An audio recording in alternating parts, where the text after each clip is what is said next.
धनासाठी देते प्राण. तुकाराम महाराज म्हणतात की धनासाठी लोक प्राण देखील द्यायला तयार आहेत महाराज. एकदा असाच एक पाटील होता. पाटलाकडे एवढे पैसे. आता पाटील गावचा पाटील म्हणल्यावर पैशाला काही कमी, खूप पैसे होते. पण पाटील चिंगूस होता. आणि एकदा एक ब्राह्मणाला त्यांच्या घरी येईल म्हणाला, पाटील बुवा तुम्हाला जर असं वाटत असेल हे सगळा पैसा तुमच्या जवळ राहावा तर एकदा इंद्रायणीचं स्नान करा तुम्ही. म्हणून सांगितलं. पाटील म्हणाले ठीक आहे. ब्राह्मण गेला ब्राह्मणाच्या घरी. पाटील म्हणाला आता कधी जावं स्नान करायला गेलं तिथं जर आपल्याला कोणी भेटलं तर पैसे द्यावे लागतील. पाटील म्हणाला कधी जावं अशीच पंधरवाडी एकादशी कालच झाल्या. अशी एकादश आली. आल्याच्या नंतर आता गावचे लोक निघाले पंढरपूरला, आळंदीला. एक जण आला म्हातारा बुवा असा झाला. म्हातारी आजोबा आले आणि म्हणाले पाटील बुवा चला आळंदीला जाऊन येऊ. मग या पाटलाला आठवलं आपल्याला ब्राह्मण बुवानी सांगितलं होतं एकदा तरी इंद्रायणीचं स्नान करा. मग पाटील म्हणाले ठीक आहे चला तर चला. गेले पायी वारी करत गेले. नंतर इंद्रायणीमध्ये स्नान करायला सगळे गेले. गावचे एका साईडला आणि पाटील एका साईडला. का पैसे द्यावे लागतील ना. कोणी जर असं भेटलं एखादा आंधळा आला मागत होता पैसे तर द्यावे लागतील ना. लोकांच्या देखत नाही दिले काय म्हणतील गावचा पाटील आहे पण 1 रुपया देई ना असं म्हणतात. म्हणून पाटील जरा लांबच गेला आंघोळीला. लांब गेला आणि इकडे तिकडे बघू लागला. कोणी बघतंय का आपल्याला. आंघोळ करायला का ते बघते का म्हणून याने अशी उडी मारली बुगला आणि बघून बाहेर निघाला. याला वाटलं कोणीच बघितलं नाही काय ना. तेवढ्याच तिकडून वासुदेवाला भगवंत होता बरं का. तो वासुदेव नव्हता. त्या भगवंताला काय वाटलं हा लय चिंगूस याची जरा मजा घ्यावी म्हणून भगवंत वासुदेवाच्या रूपात तिथे आले. भगवंत आल्याच्या नंतर वासुदेव हरी असं म्हणत झाले आणि म्हणाले बाबा काही जर मदत होत असेल तर आम्हाला करा असं म्हणू लागले. नंतर पाटील बुवा म्हणले बाबा माझ्याकडे काय आता काही नाही इथं नाही पण आमच्या रूमवर आमच्या मठावर जर आला तर देतो तुला असं म्हणले आणि तिथून पळ काढली. आता वासुदेव भगवंत होते. याला भगवंताला काही माहित नसणार असं होईल का. भगवंत रात्रीच्या वेळी मठावर तिथे पण म्हणाले वासुदेव हरी. पाटील बुवा आहात का मठात.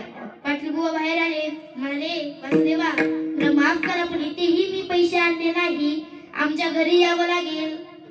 मग वासुदेव म्हणाले आता पाटलाला वाटलं घरी कशाचा येतो इथं आलाय पण. वासुदेव म्हणाले ठीक आहे बाबा. गेले वासुदेव वापस.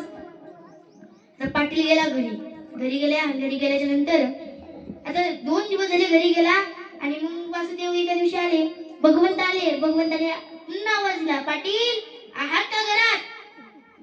लगेच पाटलाला कळालं वासुदेव आलाय. म्हणलं की पाटलाने आपल्या बायकोला सांगितलं ऐकतेस का ग ऐक बरं का वासुदेव आलाय. मी मरण्याचं सोंग करतो तू रडण्याचं सोंग कर. ती म्हणाली बरं. मग त्या पाटील बुवा असा झोपला आणि त्याच्या अंगावर एक पांढरं चादर टाकलं आणि ही रडत बसली माय माझा नवरा गेला. मोठ्या रडू लागली. वासुदेव म्हणाला भगवंत रूपी वासुदेव होते त्यांना सगळंच माहित असते. हे म्हणाले जरा मज्जाच घेऊता. वासुदेवाने सांगितलं काय झालं माय. मधातून आवाज दिला माझा नवरा गेला. आता गेला म्हणल्यावर वासुदेव म्हणाले आता जाऊ दे गेला तर गेला आता आलो तर अंतिम संस्कार करून जातो म्हणल्यावर काय महाराज याने सगळी गावगल्लीच केली गोळा केली. सगळ्यांना सांगितलं चला पाटील बुवा गेले म्हणल्याच्या नंतर काय सगळेच गोळा झाले. अंतिम संस्कार सुरू झाला.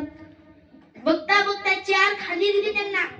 दिंडी काढायला लागली त्यांची अंत्ययात्रा काढायला लागले. तरी पाटील उठना. शेवटी सरणावर गेले. वासुदेव म्हणाले उठता का नाही पाटील.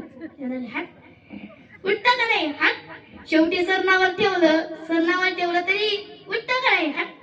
अहो शेवटी त्याच्या वरी डिपल्या नसल्या तरी उठायला तयार नाही. जाळ दिल्याच्या नंतर या आता इकडून तिकडून आता भगवंत होते. भगवंताला दया आली. भगवंत म्हणाले पाटील आता उठा तुमचा पैसा फिटला. लगेच पाटील म्हणाले आता हा पट्ट्या उठला.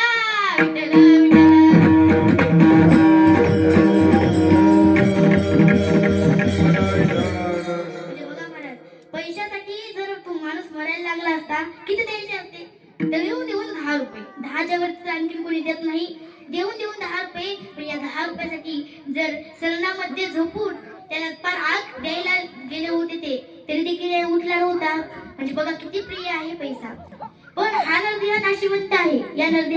झाल्याच्या नंतर आपण एक दिवस नाश पावणार आहोत.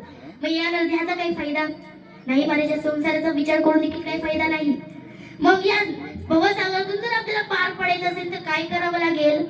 तर आपल्याला संत संगती करावी लागेल. संत समागमी